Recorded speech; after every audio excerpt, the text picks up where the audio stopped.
Sidhu Moosewala murder case.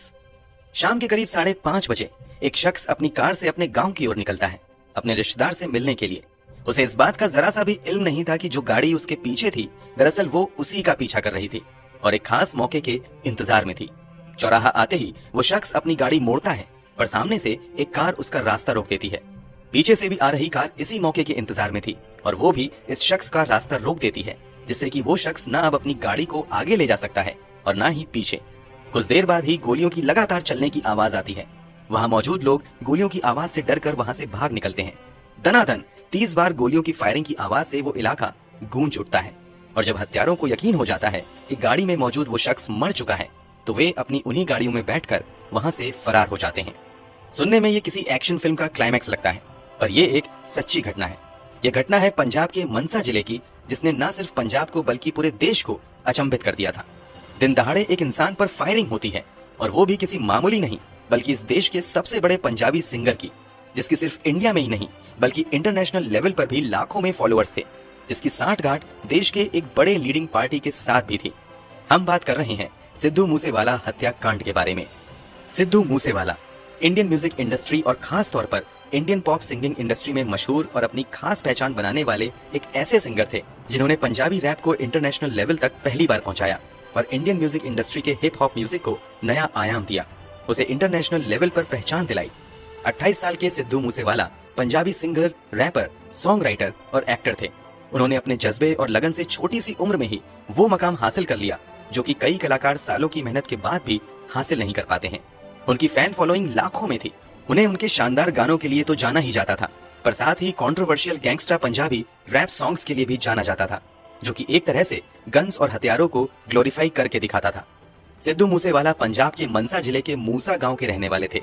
उनका बचपन मूसा गांव में ही बीता था और वो एक किसान के परिवार से आते थे। उनके पिता एक्स गवर्नमेंट एम्प्लॉय थे। सिद्धू मूसेवाला ने अपनी इलेक्ट्रिकल इंजीनियरिंग की डिग्री लुधियाना के गुरु नानक देव इंजीनियरिंग कॉलेज से 2016 में पूरी की, पर शुरू से ही उनकी दिलचस्पी रैपिंग और सिंगिंग में थी, जिसके लिए उन्होंने ग्रेजुएशन के तुरंत बाद कनाडा जाने का डिसीजन लिया। उन्हें अपने संगीत पर इतना विश्वास था कि लगभग हर प्रोडक्शन कंपनी ने उन्हें और उनके सॉन्ग्स को लॉन्च करने से इनकार कर दिया। तब भी सिद्धू मूसेवाला ने हार नहीं मानी, बल्कि खुद अपने गाने लिखे, अपने सॉन्ग्स कंपोज किए और खुद को लॉन्च किया और 2017 में कनाडा से ही अपनी पहली म्यूजिक एल्बम रिलीज की। सिद्धू मूसेवाला के इसी जज्बे और म्यूजिक से इतने गहरे लगाव के कारण ही जल्द ही सिद्धू मूसेवाला ने इतनी कम उम्र में ही कामयाबी हासिल कर ली। कामयाबी ऐसी जिसने इंटरनेशनल लेवल पर इंडियन म्यूजिक इंडस्ट्री और पंजाबी सॉन्ग्स को लाकर रख दिया। सिद्धू मूसेवाला के अधिकतर गाने जट सिख कम्युनिटी को ग्लोरीफाई करके दिखाते नजर आते थे। वो सिद्धू मूसेवाला ही थे जिन्होंने इंडियन और पंजाबी रैप को इंटरनेशनल लेवल तक पहुंचाया था, एक नई पहचान दी थी। उन्होंने हाल ही में असेंबली इलेक्शन के पहले कांग्रेस ज्वाइन कर पॉलिटिकल फील्ड में भी कदम रखा था, पर आप पार्टी के खिलाफ इलेक्शन में वो हार गए थे। उनकी मौत से एक दिन पहले ही उनकी सिक्योरिटी 342 और लोगों सहित पंजाब सरकार द्वारा हटा दी गई थी, जिसके कारण अपराधियों को अपना मकसद अंजाम देने में हेल्प मिली। सिद्धू मूसेवाला के मर्डर की सेंसेशन कनाडा तक भी थी, जिसकी सांठगांठ कनाडा के क्रिमिनल सिंडिकेट से भी जोड़ी जा रही थी। तो क्या था ये? कोई पॉलिटिकल प्लॉट, रेवेंज या फिर इंटर गैंग राइवलरी? क्या कनेक्शन था सिद्धू मूसेवाला का कनाडा की गैंग से? और क्या है सिद्धू मूसेवाला मर्डर केस के पीछे छिपा असली राज? सब जानेंगे इस वीडियो में, पर उससे पहले अगर आप हमारे चैनल पर नए हैं तो चैनल को सब्सक्राइब और रेड बेल आइकन प्रेस करना ना भूलें, ताकि आपको ऐसी ही इंटरेस्टिंग और क्राइम से जुड़ी खबरों की नोटिफिकेशन मिलती रहे। इस केस की छानबीन के दौरान पुलिस को इस केस से जुड़े एक और पुलिस केस की तरफ ले गई, जिसके पहलुओं के तर्ज पर सिद्धू मूसेवाला केस के पहलुओं को जोड़ा गया। 7 अगस्त 2021 सिद्धू मूसेवाला के मर्डर के लगभग 10 महीने पहले दिन दहाड़े सेक्टर 71 मोहाली में विक्रमजीत सिंह मिड्डू खेरा की गाड़ी को कुछ लोग अपनी गाड़ी से रोक देते हैं। उस गाड़ी से 2 लोग निकलते हैं और विक्रमजीत सिंह मिड्डू खेरा उर्फ विक्की मिड्डू खेरा पर लगातार फायरिंग करने लगते हैं। विक्की मिड्डू खेरा के पास उसकी कार में हमेशा से ही एक पिस्तल सेल्फ डिफेंस के लिए रहती थी, पर विक्की मिड्डू खेरा उस वक्त उस पिस्तल को यूज करने में नाकामयाब रहा और भागकर अपनी जान बचाना ही उसने सही समझा और गोलियों की फायरिंग के बीच ही वो अपनी जान बचाकर भागने लगता है। वो भागकर 500 मीटर दूर एक दीवार भी पार करने में कामयाब रहता है ताकि फायरिंग से बच सके, पर अफसोस अब तक उसे कुल 12 गोलियों ने छलनी कर दिया था, जिसके कारण उसकी ऑन स्पॉट डेथ हो गई थी। शार्प शूटर्स के थ्रू दिन दहाड़े फायरिंग करके और गाड़ी से रास्ता रोकना, ये सब सिद्धू मूसेवाला मर्डर केस जैसा ही सीन लग रहा था और आगे की तफ्तीश ने इस बात को सच साबित भी कर दिया। 33 साल के अकाली दल लीडर विक्रमजीत सिंह मिड्डू खेड़ा के केस की इन्वेस्टिगेशन से पता चला कि ये सब दविंदर बम्बीहा गैंग के लीडर लकी पडियल ने करवाया था। दविंदर बम्बिया गैंग आर्मेनिया बेस्ड एक क्रिमिनल सिंडिकेट है, जिसके लीडर गौरव की 2016 में एनकाउंटर में डेथ के बाद से लकी पडियल इस गैंग का लीडर बन चुका था। लकी के डायरेक्शन पर ही वो 4 शार्प शूटर्स अनिल, सज्जन, अजय और सोमवार ने अमित डागर, कौशल चौधरी और भुप्पी राणा की हेल्प से इस मकसद को अंजाम दिया। पुलिस इन्वेस्टिगेशन में 4 में से 3 शूटर्स पकड़े गए और बाकी अभी भी फरार हैं। इन 3 शूटर्स यानी अनिल, अजय और सज्जन से ही की गई पूछताछ के दौरान ये पता चला कि विक्की मिड्डू खेड़ा के संबंध लॉरेंस बिश्नोई गैंग के साथ थे। लॉरेंस बिश्नोई के साथ विक्की मिड्डू खेड़ा की दोस्ती कॉलेज के टाइम से ही बड़ी गहरी थी। लॉरेंस बिश्नोई गैंग की सांठगांठ पूरे इंडिया में है और माना जाता है कि कुल 700 शूटर्स अभी भी लॉरेंस बिश्नोई के अंडर काम करते हैं और वो तिहाड़ जेल से ही ये सब कुछ हैंडल करता है। और इन शूटर्स की भर्ती में हेल्प करता है कनाडा में बैठा गोल्डी बरार। किन लोगों को गैंग में लेना है और कब किसे क्या इंस्ट्रक्शन देने हैं, शूटिंग की सारी प्लानिंग गोल्डी बरार लॉरेंस बिश्नोई के इशारे पर कनाडा से बैठे बैठे ही करता है। इसके अलावा लॉरेंस बिश्नोई की इन्वॉल्वमेंट स्टूडेंट पॉलिटिक्स में भी खूब रही है, जिसके कारण उसकी पहचान विक्की मिड्डू खेड़ा से भी काफी ज्यादा बढ़ गई थी। विक्की मिड्डू खेड़ा एक प्रोएक्टिव स्टूडेंट पॉलिटिशियन था, जिसने शिरोमणि अकाल दल यानी एसएडी, जो कि स्टूडेंट ऑर्गेनाइजेशन ऑफ इंडिया यानी एसओआई का ही एक हिस्सा थी। 2010 से लेकर 2020 तक विक्की मिड्डू खेड़ा एसओआई चंडीगढ़ के इंचार्ज थे और साथ ही विक्की मिड्डू खेड़ा ने पार्लियामेंट्री इलेक्शन और असेंबली इलेक्शन के वक्त भी शिरोमणि अकाल दल का खूब बढ़ चढ़कर कैंपेन में साथ दिया था। उसकी इसी नजदीकी के कारण लॉरेंस बिश्नोई गैंग की राइवल गैंग यानी दविंदर बम्बिया गैंग के निशाने पर आ चुका था विक्की मिड्डू खेड़ा।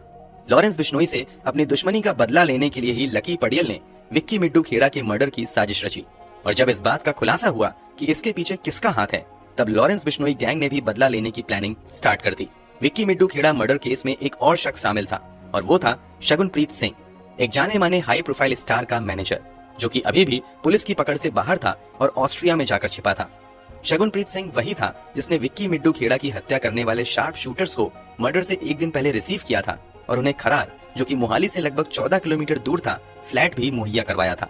शगुनप्रीत सिंह ही वो कड़ी था जो सिद्धू मूसेवाला, लॉरेंस बिश्नोई गैंग और विक्की मिड्डू खेड़ा के केस के पहलुओं को आपस में जोड़ता है, क्योंकि शगुनप्रीत सिंह किसी और का नहीं बल्कि सिद्धू मूसेवाला का ही मैनेजर था, जिसके कारण सिद्धू मूसेवाला अब लॉरेंस बिश्नोई गैंग के निशाने पर आ चुका था।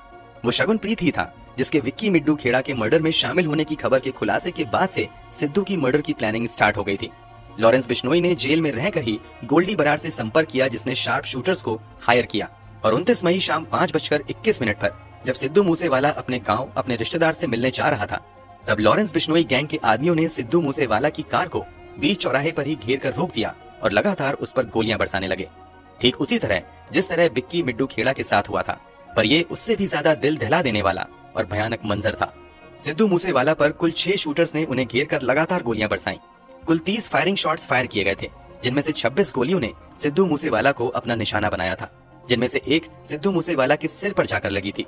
इतनी बेरहमी से सिद्धू मूसेवाला की हत्या कर दी गई, केवल इस तर्ज पर कि उसकी विक्की मिड्डू खेड़ा की हत्या से एक कड़ी जा जुड़ी बैठी थी, एक बेहद ही कमजोर कड़ी जो कि जानलेवा साबित हुई। सिद्धू मूसेवाला मर्डर केस में कुल 35 सस्पेक्ट्स के खिलाफ पुलिस ने चार्जशीट फाइल दर्ज की, जिनमें से 23 सस्पेक्ट्स को गिरफ्तार कर लिया गया, जबकि इस मर्डर को अंजाम देने वाले 6 में से 2 शूटर्स मनप्रीत सिंह अक्का मन्नू कुस्सा, जगरूप सिंह अक्का रूपा की अमृतसर के भकना गांव में एनकाउंटर में मौत हो गई। 6 शार्प शूटर्स में से एक दीपक मुंडी को भी पुलिस ने गिरफ्तार कर लिया। इसके अलावा सबसे चौंका देने वाली बात तब सामने आई जब इस मामले के मेन शूटर को पकड़ा गया, यानी अंकित सिरसा को, जो कि मात्र 18 साल का था। पुलिस इन्वेस्टिगेशन से ये बात सामने आई कि वो अंकित ही था जिसने मूसेवाला को सबसे पहले और सबसे नजदीक से गोली मारी थी। 18 साल का अंकित सिरसा पहले तो मोबाइल चुराने जैसी छोटी मोटी चोरियां ही करता था, पर फिर धीरे धीरे उसने गैंग से नाता जोड़ना शुरू कर दिया और देखते ही देखते वो लॉरेंस बिश्नोई गैंग का मेंबर भी बन गया, जिसके बाद उसने इस घटना को अंजाम दिया। अंकित अपने बाकी 2 साथियों सचिन बेवानी और कपिल पंडित के साथ 29 मई के बाद से ही फरार था और फतेहाबाद में जाकर छिपा बैठा था। पर सबसे ज्यादा चौंकाने वाली बात तब सामने आई जब पुलिस को उनकी जांच में अंकित और उनके साथियों के पास से पंजाब पुलिस की वर्दी बरामद हुई। इतने महीनों तक ये लोग पंजाब पुलिस की वर्दी पहनकर लोगों को बेवकूफ बनाते फिर रहे थे। जब भी उन्हें लगता कि वो पकड़े जाएंगे तो वे पंजाब पुलिस की वर्दी पहनकर पुलिस होने का ढोंग करते थे, पर उनकी ये चाल भी फेल हो गई और आखिरकार वे पकड़े गए। इन्वेस्टिगेशन के दौरान ये पता चला कि सिद्धू मूसेवाला की मर्डर की प्लानिंग 10 दिन पहले ही तय की गई थी, यानी कि 19 मई 2022 को ही सिद्धू मूसेवाला को जान से मारने की प्लानिंग थी। शार्प शूटर्स भी सिद्धू मूसेवाला के घर से 50 किलोमीटर दूर बठिंडा पहुंच चुके थे, पर सिद्धू मूसेवाला की सिक्योरिटी के कारण वो उस तक पहुंच नहीं पाए और जैसे ही उन्हें खबर मिली कि सिद्धू मूसेवाला की सिक्योरिटी हटा दी गई है, उन्होंने अपने प्लान को अंजाम दे दिया, जिसके कारण पंजाब की सरकार और आम जनता पार्टी पर भी कई सवाल उठाए गए। सिद्धू मूसेवाला केस न सिर्फ एक पॉलिटिकल मुद्दा बन चुका था, बल्कि इसने पंजाब और पंजाबी सिंगर्स की भी इंटरनेशनल क्राइम वर्ल्ड से जुड़ी साठगांठ पर सवाल कसे। सबने सवाल उठाए कि क्या सिद्धू मूसेवाला इस गैंग राइवलरी का शिकार हुआ था, क्या वो निर्दोष था और इस दुश्मनी और रिवेंज के चक्कर में बेमौत ही मारा गया। क्योंकि सिद्धू मूसेवाला अपने गानों में और म्यूजिकल वीडियो में वायलेंस और गन्स को बहुत ही ज्यादा ग्लोरीफाई करते थे और कहते हैं कि सिनेमा समाज का आईना होती है। तो क्या सच में सिद्धू मूसेवाला के भी कनेक्शन इंटरनेशनल माफिया के साथ थे? क्या सच में विक्की मिड्डू खेड़ा की मौत से सिद्धू मूसेवाला का कोई कनेक्शन था, या फिर बेबुनियाद तर्ज पर सिद्धू मूसेवाला की इतनी बेरहमी से हत्या कर दी गई? मूसेवाला हमेशा ही गन कल्चर को अपने गाने के थ्रू प्रमोट करने के लिए कंट्रोवर्सी में घिरे रहते थे। मई 2020 में उनकी 2 वीडियोस जो कि वायरल हुई थी, उसमें सिद्धू मूसेवाला 5 पुलिस कॉप्स के साथ AK-47 और पर्सनल पिस्टल फ्लॉन्ट करते हुए दिखाई देते हैं, जिसके बाद 6 पुलिस ऑफिसर्स को सस्पेंड भी कर दिया जाता है और उन्हें बरनाला पुलिस द्वारा हिरासत में भी लिया जाता है। पर बावजूद इसके जुलाई 2020 में सिद्धू फिर से एक कंट्रोवर्शियल वीडियो संजू रिलीज करते हैं, जिसमें अपने खिलाफ दर्ज किए गए मामले को एक ऑनर ऑफ बैच बताते हैं। जबकि सिद्धू मूसेवाला को करीब से जानने वाले बताते हैं कि सिद्धू मूसेवाला जितना अपने म्यूजिक वीडियो में बड़ा चढ़ाकर दिखाते हैं, उससे ठीक उल्टा वो काफी नर्म दिल और जमीन से जुड़े व्यक्ति थे। उन्हें अपने गांव मूसा से काफी लगाव था, इसलिए उन्होंने अपने स्टेज नेम में मूसेवाला जोड़कर रखा था, ताकि उनके साथ साथ लोग उनके गांव को भी याद रखें। इतनी कामयाबी और शोहरत के बाद भी सिद्धू अपने गांव में ही रहना पसंद करते थे। उनके फैंस भी उनसे मिलने उनके गांव ही आया करते थे। साथ ही उन्हें अपनी दादी से भी काफी ज्यादा लगाव था, जिनके कहने पर ही उन्होंने अपने बाल नहीं कटवाए थे, जो कि सिख समुदाय में काफी खास माना जाता है। जमीन से जुड़े ऐसे इंसान और अपनी मिट्टी, अपने देश से इतना प्यार करने वाले ऐसे इंसान की इतनी बेरहमी और निर्ममता से हत्या कर दी जाती है, सिर्फ इस बिनाम पे कि उसका किसी गैंग के साथ शायद कनेक्शन था। सिद्धू मूसेवाला को जानने वाले और उनके फैंस उनकी इस तरह से निर्मम हत्या होने के बाद काफी सदमे में थे। ये केस न सिर्फ पंजाब और सिद्धू मूसेवाला को चाहने वालों के लिए दर्दनाक था, बल्कि हमारी म्यूजिक इंडस्ट्री के लिए भी ये उतना ही शॉकिंग था। पर अभी भी सिद्धू मूसेवाला के विश्नोई गैंग और विक्की मिड्डू खेड़ा की मर्डर से जुड़े लिंक का खुलासा नहीं हुआ है। आपको क्या लगता है, क्या सिद्धू मूसेवाला की इन्वॉल्वमेंट क्रिमिनल्स और गैंग्स के साथ थी, या फिर 2 गैंग्स के बीच की दुश्मनी में बेमौत मारा गया सिद्धू मूसेवाला? सिद्धू मूसेवाला केस की इन्वेस्टिगेशन के दौरान लॉरेंस बिश्नोई गैंग का नाम सामने आने पर लॉरेंस बिश्नोई गैंग ने यानी गोल्डी बरार ने सोशल मीडिया के जरिए खुद इस मर्डर की जिम्मेदारी ली।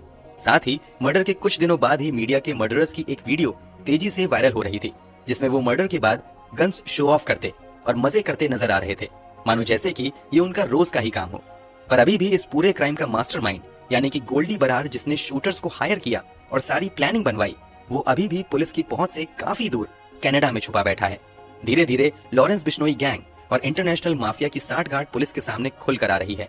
इस केस की छानबीन के लिए न सिर्फ पंजाब पुलिस, बल्कि स्पेशल टास्क फोर्स यानी नेशनल इन्वेस्टिगेशन एजेंसी और एंटी टेररिस्ट टास्क फोर्स भी अपना पुरजोर लगाए हुए हैं और एक एक कर कई चेहरे भी सामने उभर कर आ रहे हैं। कई सिंगर से भी NIA पूछताछ कर रही है। पर सिद्धू मूसेवाला के पिता बलकौर सिंह इतने समय बाद और इतनी हाई प्रोफाइल जांच के बाद भी पुलिस टीम से नाखुश हैं, क्योंकि अभी भी उनके बेटे के हत्यारों को पकड़ा नहीं जा सका है।